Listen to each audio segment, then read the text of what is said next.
Bonjour à tous. Alors moi ce matin j'avais envie de faire une vidéo sur un petit peu quelle est l'approche du runner dans les parcours sacrés. S'il n'y aura pas forcément de tirage de cartes, mais je vais essayer de vous expliquer un petit peu ce qu'un runner peut ressentir. Alors je sais que beaucoup de chasers nous suivent, donc ce qu'un runner peut ressentir dans ce parcours. Alors forcément quand vous vous rencontrez pour la première fois, le runner et vous-même, chaser, vous ressentez une très forte alchimie qui vient tout d'un coup euh,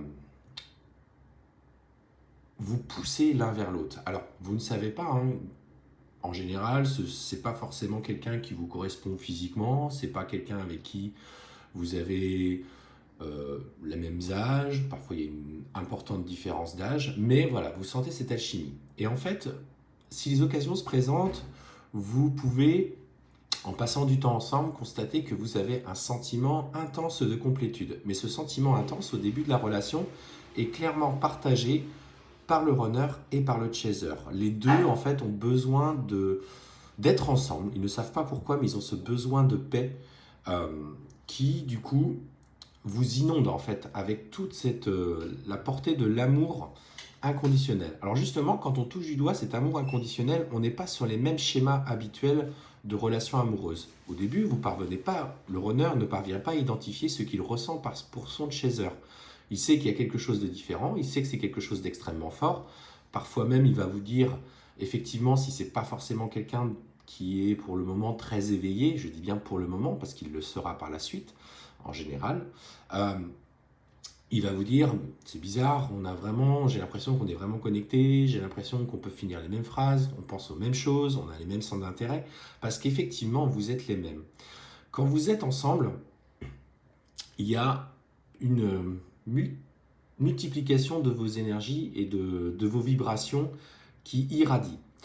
Sauf que au début de la rencontre, donc vous passez par une phase d'intense de communication où en général c'est même le runner qui peut aller beaucoup plus vers son chaser, qui va du coup avoir des discussions euh, peut-être plus profondes, mais aussi plus tentatrices. Hein, faut pas, ça fait partie de la relation en général.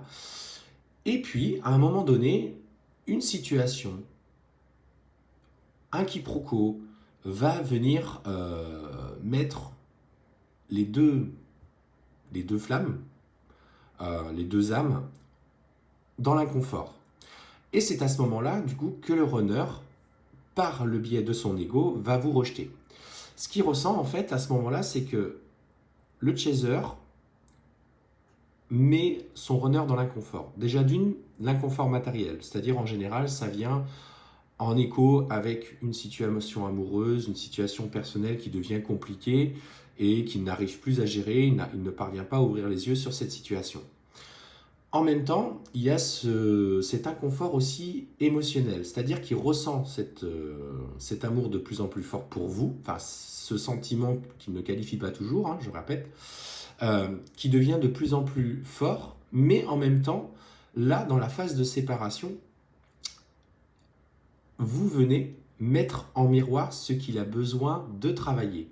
Donc, la première chose qui va vous opposer, c'est son rejet. Forcément, il va vous tenir responsable du mal-être qu'il a à l'heure actuelle. Donc, comme c'est vous qui le placez dans cet inconfort émotionnel, eh ben, qu'est-ce qu'il fait? Un runner fuit la relation et vous rejette.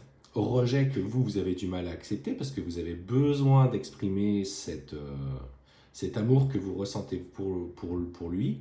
Vous avez envie du coup de vivre quelque chose d'intense avec lui parce que vous le ressentez profondément. Donc, lui, par peur d'être abandonné dans sa blessure originelle, préfère vous rejeter. Et vous, du coup, vous vivez avec cette blessure de rejet. Cette blessure du rejet entraîne profondément, du coup, chez le chaser, et tout de suite la nuit noire de l'âme. Cette période extrêmement compliquée pour le chaser fait que justement, tu dois combattre en fait ton ego. Tu dois, euh, comment te dire, avancer pour toi-même dans la confiance. Parce que de la même manière que le runner a besoin de mettre en lumière les aspects de sa vie, que ce soit personnel, matériel, émotionnel, les guérisons des blessures, toi aussi, tu as cette part de travail à faire parce que vous êtes tous les deux intrinsèquement liés et vous vous rendez compte, si vous avez discuté, que vous avez eu des chemins de vie, en tout cas pour le moins un peu similaires. Donc toi, durant cette phase, tu travailles sur ton ego. Et plus tu es dans l'ego, plus le runner te rejette. C'est-à-dire que, effectivement, vu que tu as encore ça à travailler, il est dans le rejet par rapport à toi. En fait, ce que ressent le runner, c'est dès que son chaser bascule dans l'ego, il ressent un profond malaise à l'intérieur de lui. Et c'est à ces moments-là, même parfois 2-3 jours avant que vous ayez atteint ce pic égotique, que lui, il a déjà ressenti au plus profond de lui qu'il faut qu'il s'éloigne de vous parce que là, il est en danger.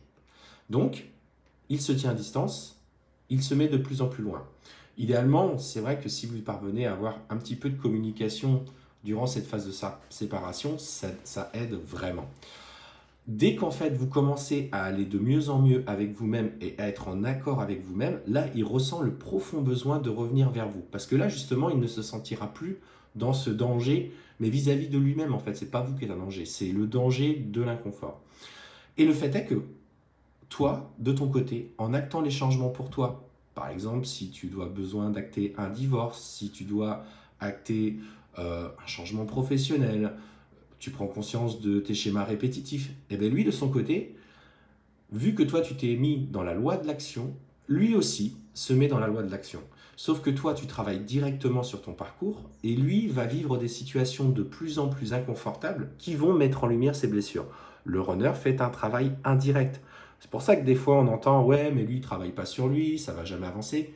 Que nenni, simplement aie confiance dans le travail que tu fais sur toi, avance en confiance dans ce que tu mets en place. En fait, peu importe la finalité, c'est toi, ta lumière que tu dois aller chercher. À ce moment-là, le runner vit intensément des profondes périodes de trouble que tu peux ressentir. Tu ressens des profonds malaises. Il y a des journées où toi tu te sens très bien et d'un coup tu es percuté par des énergies qui sont difficiles à gérer. Mais ça c'est ok, c'est lui. Donc dans ces cas-là, renvoyez-lui simplement avec tout l'amour que vous ressentez pour lui. Le runner a des comportements qui sont parfois, alors toxique est un mot un peu fort, mais en tout cas des comportements répétitifs. Tant qu'il n'a pas compris où est sa place, quelle place il a dans votre relation, il ne peut pas revenir à vous.